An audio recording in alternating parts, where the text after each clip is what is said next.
President Obama briefed the leaders of Congress today on the options he's considering to deal with the crisis in Iraq. The White House says all options are open except combat troops. The Iraqi government is asking for the U.S. to airstrike in its battle against Sunni militants.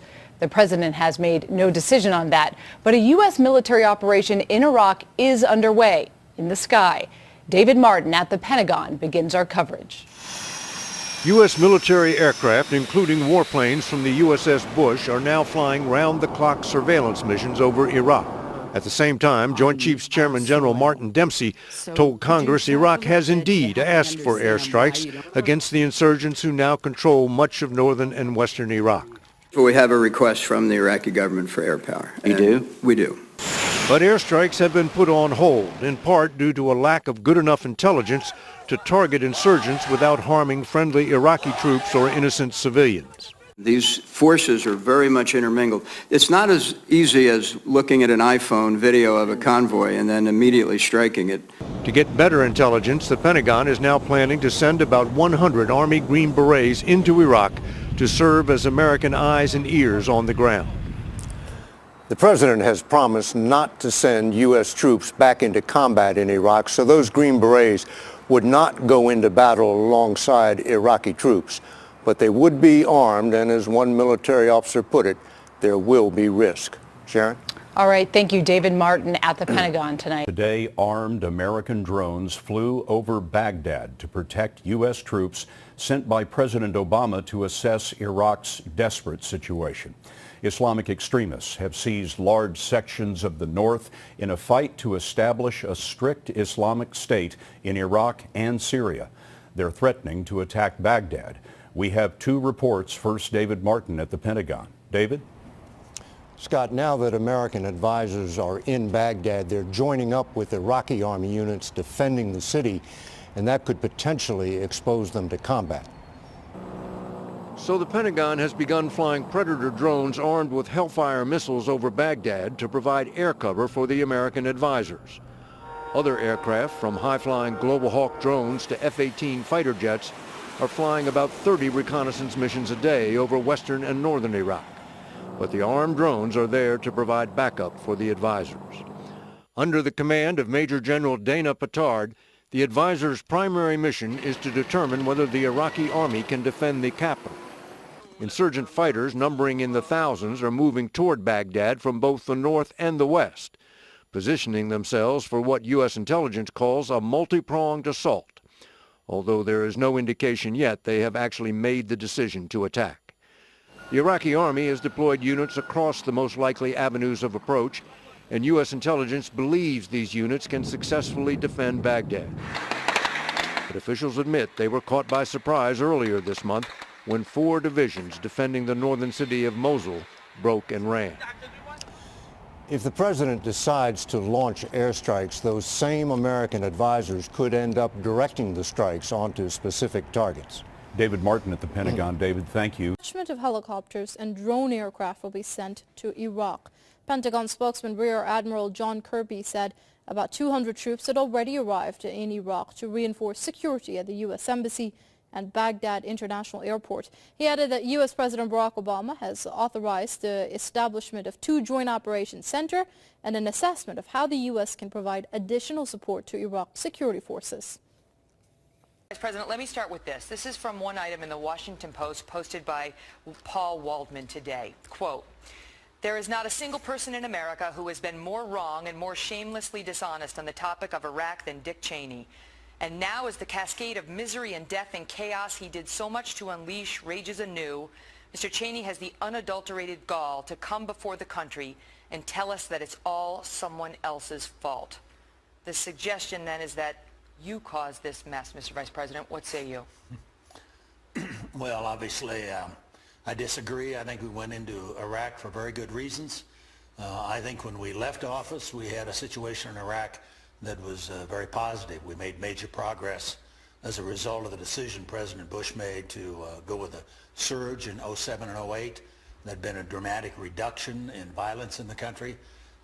They were prepared for negotiations that would lead to a stay-behind force of American trainers, technical people, intelligence, logistics capability, so that the Iraqi armed forces would be able to defend their own territory. What happened was that Barack Obama came to office, and instead of negotiating a stay-behind agreement, he basically walked away from it.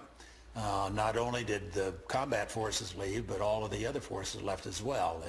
Our generals had recommended a level of 20,000 to stay behind.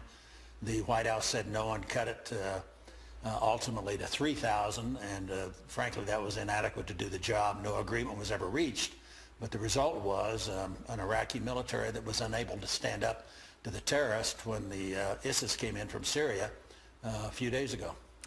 In your op-ed you write as follows: rarely has a U.S. president been so wrong about so much at the expense of so many. But time and time again, history has proven that you got it wrong as well in Iraq, sir. You said there was no doubt Saddam Hussein had weapons of mass destruction. You said we would be greeted as liberators. You said the Iraq insurgency was in the last throes back in 2005. And you said that after our intervention, extremists would have to, quote, rethink their strategy of jihad. Now, with almost $1 trillion spent there, with 4,500 American lives lost there, what do you say to those who say you were so wrong about so much at the expense of so many? No, I just fundamentally disagree, Megan. You've got to go back and look at the track record. We inherited a situation where there was no doubt in anybody's mind about the extent of Saddam's involvement in weapons of mass destruction. We had a situation where after 9/11, we were concerned about a follow-on attack that would involve not just airline tickets and box cutters as the weapons, but rather something far deadlier, perhaps even a nuclear weapon. Saddam Hussein had a track record that nearly everybody agreed to. We had an overwhelming vote of approval from the Congress, more votes for the action than we'd had in Desert Storm some 10 years before. Bill Clinton, Nancy Pelosi, numerous others spoke to the difficulties of the intelligence that all of us saw with respect to the threat that Saddam Hussein represented. It would have been irresponsible for us not to act. We did do the right thing, and I think the troops performed magnificently, and now we're in a situation where what Liz and I posted in our op-ed this morning is it's not just Iraq, but it's a whole pattern of behavior over the last 6 years that has refused to recognize that there is a war on terror, that we've got to move very aggressively to be able to deal with that, and this administration has repeatedly demonstrated that they don't believe it. Barack Obama has stated repeatedly the terrorist threat's gone, we got bin Laden. That's clearly not the case. That's not the truth. And in fact, we have a situation tonight where terrorism is potentially in charge of a larger part of the Middle East than ever before in our history. You mentioned that the status of forces agreement, and President Obama's taken a lot of heat for not negotiating that with Maliki. However, critics point out that it was President Bush who did sign the deal that said we'd get all U.S. forces out of there by the end of 2011.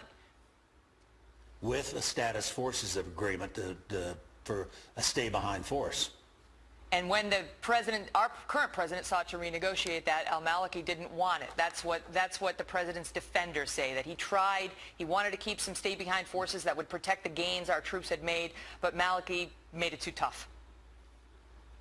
No, that's not quite accurate, Megan. What happened was our generals recommended a stay-behind force from 14 to 18,000. The White House rejected it. So the military came back with a recommendation of 10,000. The White House rejected it. They took it all the way down to 3,000.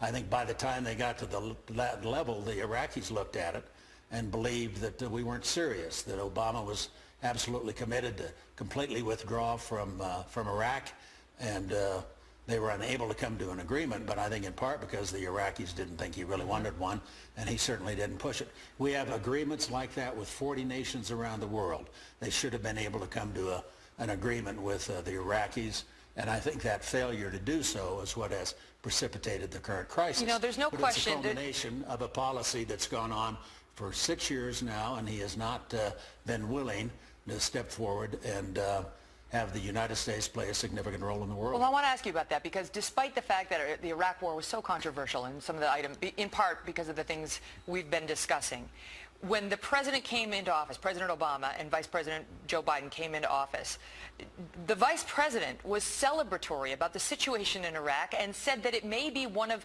their greatest successes. That's how he described it in 2010, that Iraq could be one of the Obama administration's greatest successes, he predicted. Do you think, let me give this one to you, Liz, do you think that that is a game changer in terms of the political way this is playing out from all the people who want to blame the Cheneys and the Bushes?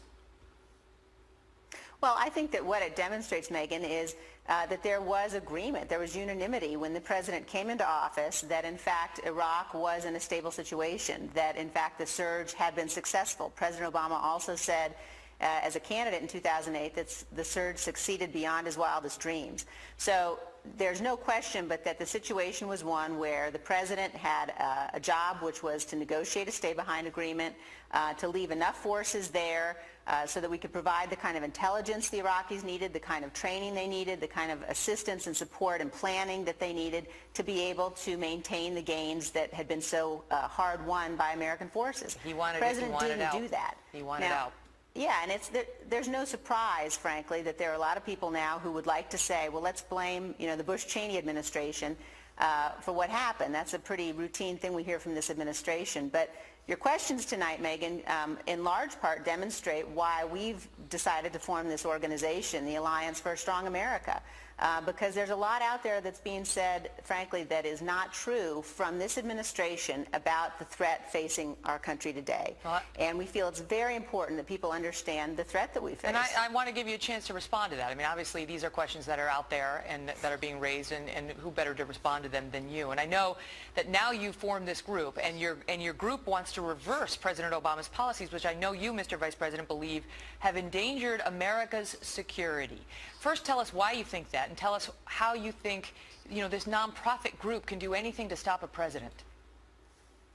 Well, for one thing, Megan, we think it's an opportunity to get out and talk about these issues in a very objective fashion, to stand up and point out the flaws in the administration's current effort. Liz and I had the opportunity back in March to make a swing through the Middle East and talk to people I've been dealing with for 25 years, since Desert Storm. And to a person, whether we're in Israel or in Egypt or the Peninsula Arab states, to a person, they now doubt the willingness of the Americans to come to their assistance.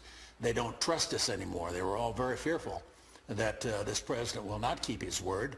And for years, they've been our partners and our allies, and now they believe basically that they can no longer count on that. They see the administration they think is supporting the Muslim Brotherhood, the group from which Al-Qaeda and Egyptian Islamic Jihad and so many others were spin-offs.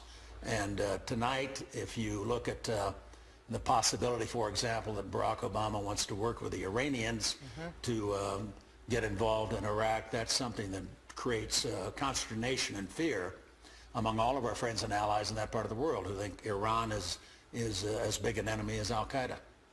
Do you think that President Obama is dangerous? Yes, I'll answer that one, Megan. I think there's no question. I think that he is unique in terms of a president who is sitting in the Oval Office, who has made very clear that his desire is to weaken the nation. And whether you say it's his intent, whether it's naivete, you can now look at the results of the policy the last 6.5 years, and you've got the black-clad terrorists of ISIS now taking over city after city after city in Iraq. Flying You've got flags. Al-Qaeda, 58% more Al-Qaeda, more Salafist jihadist groups now across the globe than we had in 2010. There's no question but that he's a dangerous president, and that we've got to fight back, and that we've got to ensure that people understand the importance of American power in securing our freedom and security. I have to leave it at that because I'm out of time. Megan, But I'll give you the quick last word, Mr. Vice President.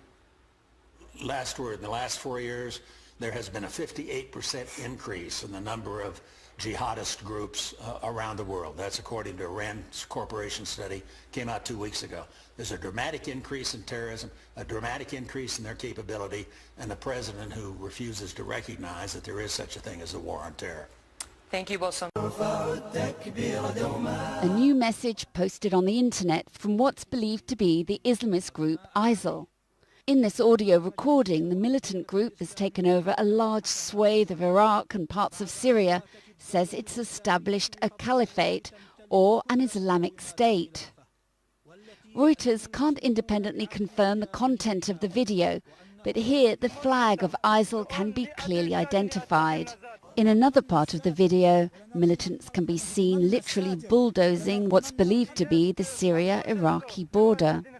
The group says its flag flies from Aleppo in northern Syria to Diyala province in eastern Iraq.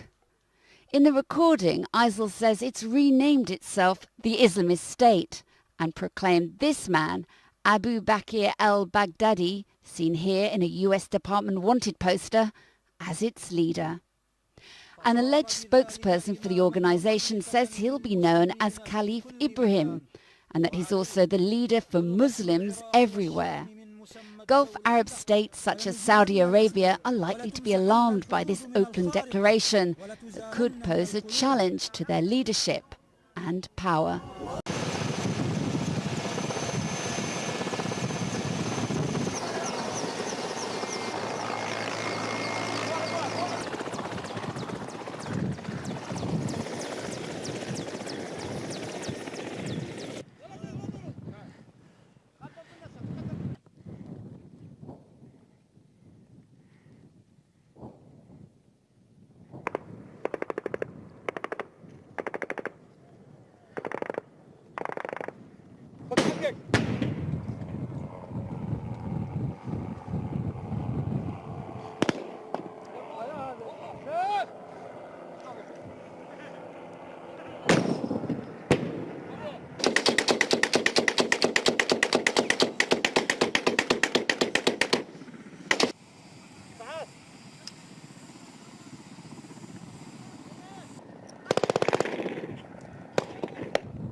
You're cleared hot to blow up the blue bongo, over. And you're clear whenever you're ready. Get line of sight. There you go. You're in zoom already. And whenever you're ready, you're clear. Sorry. Roger. This is away.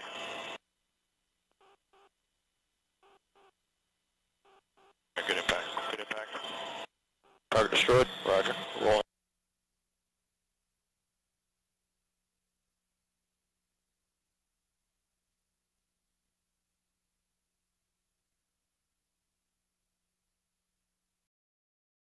Don't keep advised so we can get them away from population area. Over. What are you guys seeing around there? Is it not really close? I'm just cross-checking now and then. Is it really close to the freaking population? What's the approximate distance to the nearest collide? Over. Roger, closest collide is a 200 meters. Maybe catch them in the middle of that. Shouldn't be any collateral. I don't think we're going to have any collateral if we go along the road. We're observing them walking farther away from all collateral damage. Roger, give you a good estimate on distance from that bigger group of collides. They're about 200 meters from collide. Right now we see nearest collide 200 meters. At least, probably more than that. We are now 200 meters from the closest collides, still staying in a tight group with their weapons, requesting the clearance fires. Over. We are clear to engage. Over.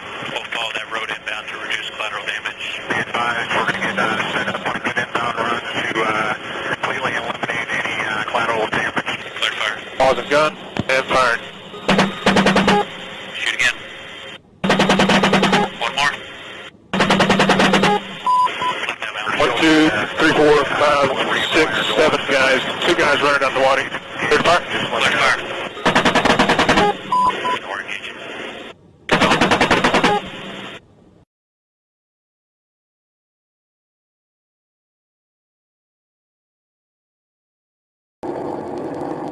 If you can identify the fingers going to on the south side of that spur, counting from the first rocky finger, go 2 more back and it should be in that location. That